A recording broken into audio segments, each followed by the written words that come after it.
हाँ जी, तो गाइज़ अस्सलाम वालेकुम। तो गाइज़ आज हम बात करने वाले हैं लैपलेस ट्रांसफॉर्मेशन के बारे में। तो गाइज़ हमारा क्वेश्चन तो लैपलेस ट्रांसफॉर्मेशन के बारे में, लेकिन उससे पहले आपको पता होना चाहिए कि लैपलेस ट्रांसफॉर्मेशन है क्या। बस हमने इसको थोड़ा सा टच ही करना है और कुछ एग्जांपल्स इसकी हल करेंगे और फिर हमारा ये डन हो जाएगा, हमारा ये लेक्चर भी। तो गाइज़ लैपलेस ट्रांसफॉर्मेशन में हम करते क्या है जी, लैपलेस ट्रांसफॉर्मेशन की डेफिनेशन है कि जिसमें हम क्या करते हैं जी, टाइम के फंक्शन को कन्वर्ट कर देते हैं फ्रीक्वेंसी के फंक्शन में। यानी फॉर एग्जांपल हमें टी की फॉर्म में एक फंक्शन दिया जाता है, ठीक है, टी की फॉर्म में दिया जाता है, हम उसको किस में कन्वर्ट कर देंगे, फ्रीक्वेंसी की फॉर्म में।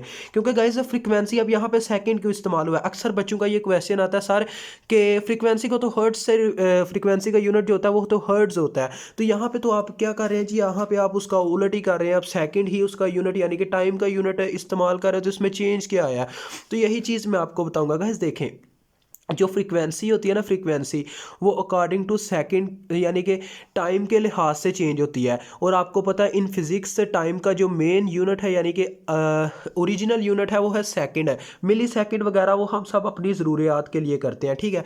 तो लिहाजा मेन यूनिट जो होता है टाइम का वो सेकंड होता है। लिहाजा हमने क्या करना है जी, टाइम को सेकंड के अंदर कन्वर्ट करना है। तो सबसे पहले फॉर एग्जाम्पल आप गाइस, मैं लैपलेस का यहाँ पे फार्मूला लिखूंगा। क्या लें, हमारे पास एक फंक्शन दिया गया है इन दिस फॉर्म यानी कि एफ टी की फॉर्म में, फंक्शन अकॉर्डिंग टू टाइम दिया गया। हमने उसको क्या बनाना है जी, फंक्शन अकॉर्डिंग टू फ्रीक्वेंसी यानी एफ ऑफ एस बनाना है। तो हम इसको कैसे बनाएंगे, काफ़ी इजी है गाइस, इसका हमें फार्मूला पता होना चाहिए।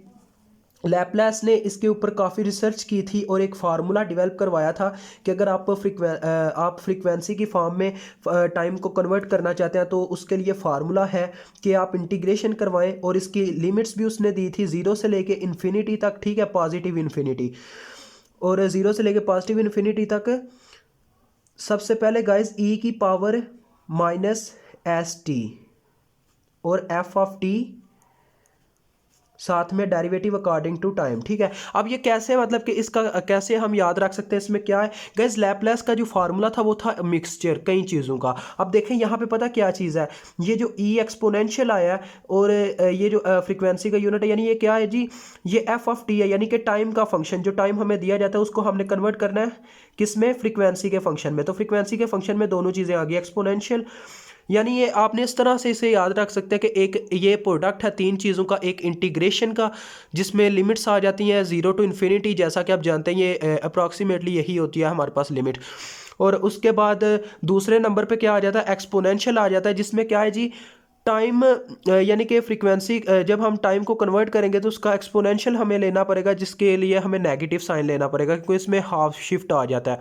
लिहाजा इसमें माइनस एस टी हमारे पास इसकी पावर होगी, ठीक है। उसके बाद फंक्शन ऑफ टी, अब फंक्शन ये जो आपको टाइम है यानी कि ये फंक्शन जो है एफ ऑफ टी यानी फंक्शन ऑफ टाइम आपको प्रोवाइड किया जाएगा क्वेश्चंस में, और आपने उसको किस में कन्वर्ट करके देना है, फंक्शन ऑफ फ्रीक्वेंसी में कन्वर्ट करके देना है, यानी एफ ऑफ एस में, अकॉर्डिंग टू दिस फार्मूला यानी कि लैपलेस ट्रांसफॉर्मेशन के थ्रू। तो चले आए कुछ एग्जांपल्स के थ्रू इसको समझते हैं। काफ़ी इजी है, कोई टेंशन वाली बात नहीं है, सारा इंटीग्रेशन का गाइस नॉलेज है, कोई इसमें बड़ी बात नहीं है। और दूसरे बात यह कि जो ये पीपीटी वगैरह बनाते हैं उनके दिमाग में पता नहीं क्या चलता है, जो इतनी इतनी बड़ी इसकी एक्सप्लेनेशन लिख देते हैं। इतना तो ये मुश्किल है नहीं जितना इन्होंने खुद बना दिया होता है।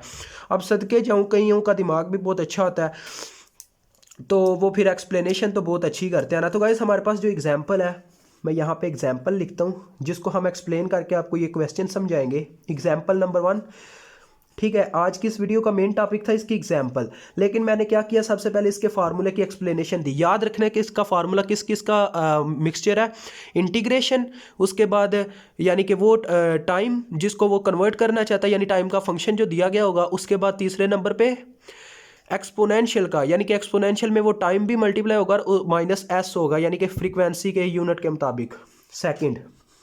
तो एग्जांपल है मेरे पास जी guys, F of T is equal to 1, ये मेरे पास एक एग्जांपल है। तो इसमें लिखा गया टी इज ग्रेटर देन और इक्वल टू 0। तो हमने इस पे चेक करना है इसे, ठीक है। ये इसमें बताता है कि टी या तो ग्रेटर है या क्या है जी, 0 के बराबर है। ये कंडीशन बस दी गई है, दो कंडीशन है, दोनों कंडीशन में हम इसको चेक करके एग्जाम्पल को हल करेंगे। तो गाइस एफ ऑफ टी तो उसने हमें दे दिया, देखें 1 है, सिंपली पुटिंग की दे रहा है इस फार्मूले में, और काम डन है यार, कोई इसमें मुश्किल वाली बात नहीं है। देखें मैं क्या करता हूँ जी, तो मैं इसमें वैल्यूज़ बस पुट करूँगा, F of S is equal to, देखें 0 से इन्फिनिटी, ठीक है। उसके बाद ई की पावर माइनस एस टी। तो गैस जैसा कि आपने ये चीज़ नोटिस की है कि हमारे पास जो मतलब कि टाइम है वो किसके इक्वल है, टी हमारा फंक्शन ऑफ टाइम 1 के इक्वल है। तो लिहाजा हम आगे क्या करेंगे जी, एफ ऑफ टी की जगह क्या पुट कर देंगे, 1 पुट कर देंगे। इसमें ये नहीं बोला गया कि टाइम 1 के इक्वल है, इसमें सिर्फ ये बोला गया कि फंक्शन ऑफ टाइम 1 के इक्वल है। ये गलती ना कीजिएगा कि इसकी टी की जगह भी आप 1 ही पुट करते बैठ जाएं, ठीक है। ऐसे क्वेश्चन तो काफ़ी इजी होते हैं, ये तो बहुत ही सिंपल एग्जांपल है, इसमें कोई फंक्शन वगैरह इंट्रोड्यूस नहीं हुआ। तो गाइस जो आपको फार्मूलाज बताए गए हैं ना, ये एक पीपीटी है जिसको मैं आपके लिए मतलब प्रेजेंट कर रहा हूँ। तो इसमें ये जो इतने ज़्यादा स्टैंडर्ड टर्म्स के फार्मूलाज बताए गए हैं वो इसी तरह से डेवलप होते हैं, सारे इंटीग्रेशन के केसेज हैं। बस आपको फुद्दू लगाया गया हुआ है, ठीक है, फुद्दू लगाया गया हुआ है, इतने ज़्यादा मुश्किल फार्मूलाज दिखा दिए गए हुए हैं। कोई ज़रूरत नहीं है उन्हें करने की, आप इंटीग्रेशन से हल करें, आपका काम डन हो जाएगा। यानी कि फंक्शन ऑफ टी जब साइन ऑफ एक्स के बराबर आएगा, यहाँ पे साइन ऑफ एक्स पुट कर दो और उसके ऊपर क्या लगेगा जी, इंटीग्रेशन बाय पार्ट्स लग जाएगी। सिंपल सी बात है। बाकी होते हैं कुछ ऐसे लोग जो इतना मुश्किल बना देते हैं पीपीटीज दिखा के। तो यहाँ पे ये तो 1 है, 1 डायरेक्ट मल्टीप्लाई हुआ, काम डन हो गया, ठीक है जी। उसके बाद हम फ्रीक्वेंसी के लिए क्या करेंगे जी, लिमिट्स लेंगे, ठीक है। क्योंकि गाइस लैपलेस जैसा कि आपको पता है ये एल से शुरू होता है इसका नेम, लिहाजा इसे एल से प्रेजेंट भी करना पड़ता है। एल से प्रेजेंट करने के लिए हमें लिमिट्स लेनी पड़ती हैं, तो लिहाजा मैं दोनों साइड पे लिमिट्स अप्लाई कर दूंगा, ठीक है। Limits H approaches to infinity, और इसी तरह से इस साइड पे भी हम लिमिट ले देंगे कि limit H approaches to infinity, ठीक है। इससे क्या होगा कि यहाँ पे देखें इन्फिनिटी की यहाँ पे बताया जा रहा है कि एच तकरीबन इन्फिनिटी तक रिसाई रखता है, यानी 0 से इन्फिनिटी तक जाता है। तो यहाँ पे जहाँ पे आगे इन्फिनिटी था, अब यहाँ पे हम क्या स्टोर करवा देंगे, एच स्टोर करवा देंगे, बस इतनी सी बात है। और देखें ई की power minus S T, guys इसका यार मैं कहता हूँ इसका आपको इंटीग्रेशन लेने में इतना मुश्किल पेश नहीं आना चाहिए, काफ़ी ईजी है। अब देखें ये हमने किस स्टैंडर्ड फॉर्म बना दिया लैपलास की, ठीक है। तो लैपलास को एल से प्रेजेंट किया जाता है। वैसे उसका जो एल है ना गाइज ऐसे थोड़ा सा अजीब सा होता है, लेकिन ये भी मतलब ये एल है इसका लैपलेस का, लेकिन ये भी काबिल कबूल होता है क्योंकि लैपलेस एल से शुरू होता है, उसने अपनी एक नोटेशन रखी थी। अब हमने इसको लैपलेस में कन्वर्ट कर दिया। अब इसके अंदर हमने वो फंक्शन ऑफ टाइम की वैल्यू रखनी है जो उन्होंने दी हुई थी हमें।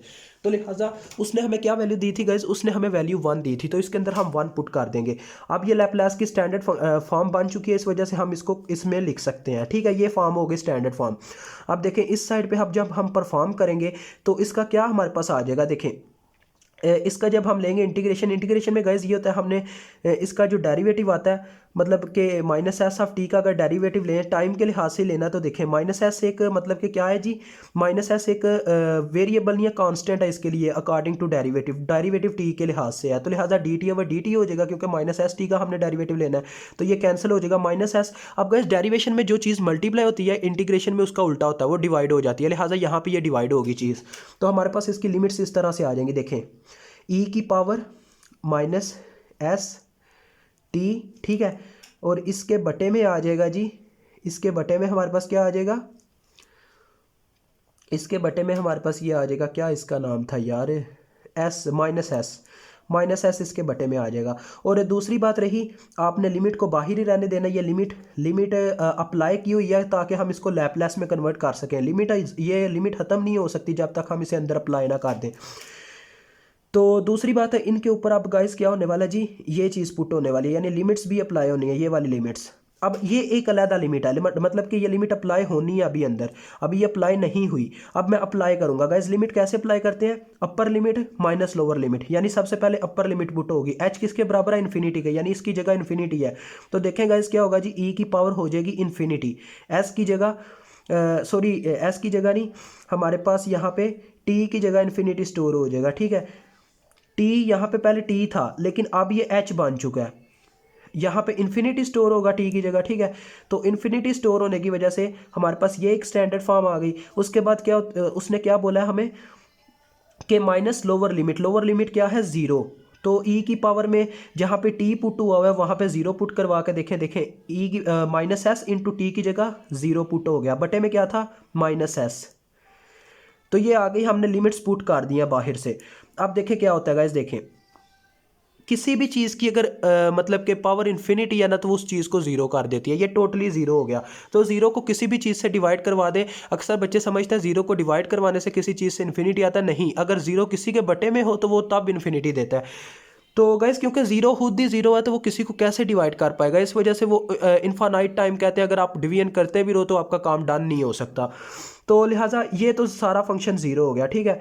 तो ज़ीरो, अब ये माइनस माइनस प्लस हो गया क्योंकि इस माइनस ने ऊपर ही जाना है, तो ज़ीरो प्लस, अब ई की पावर ज़ीरो रह जाएगी क्योंकि किसी एस जब ज़ीरो से मल्टीप्लाई होगा सिर्फ ज़ीरो रह जाएगी। ई की पावर ज़ीरो का मतलब है वन, तो वन ओवर एस आ गया, हमारा जवाब आ गया जी वन ओवर एस।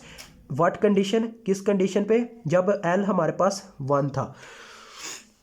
तो गाइस काफ़ी सिंपल था, कोई इसमें मुश्किल वाली बात नहीं थी, बस आपको मुश्किल दिखाया जा रहा था। देखें मैंने आपके लिए काफ़ी आसान कर दिया है। तो इसके बाद हम एक और क्वेश्चन करेंगे नेक्स्ट वीडियो में। अभी मुझे इजाज़त दें, अल्लाह हाफिज़, अस्सलामु अलैकुम। तो गैस ये इतना मुश्किल नहीं है, इसको टफ नहीं है आपने लेना, काफ़ी इजी है। ज़्यादा से ज़्यादा ये हो सकता है कि इंटीग्रेशन बाय पार्ट्स बीच में परफॉर्म हो जाए। बस दो तीन इसकी मज़ीद एग्जांपल है, वो करने के बाद हम लैपलास को कह देंगे टाटा बाय बाय।